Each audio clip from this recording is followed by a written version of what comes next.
What a trauma.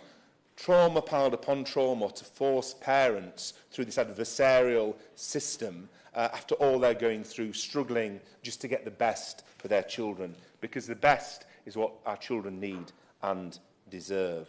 And I suspect this blame game in relation to unfairly calling parents pushy parents was all part of a strategy by some in the last government to blame the system breakdown on too much demand for special education provision and claim that this demand must somehow be suppressed rather than being met. And I fear those who promoted this could even have been looking to water down legal entitlements of children with education, health and care plans. As I'm sure it will, our new government needs to ensure that this demonising of parents is challenged.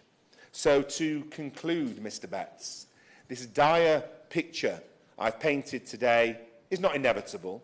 This system can be fixed. Children can get the education that they need and deserve. It requires improvements in the SEND training for teachers and SENCOs having proper time to focus on doing their job. It requires many more support staff in school, which means proper pay. It requires changes to the curriculum and the way our education system is so focused on tests and league tables that there is a pressure to off-roll SEND pupils.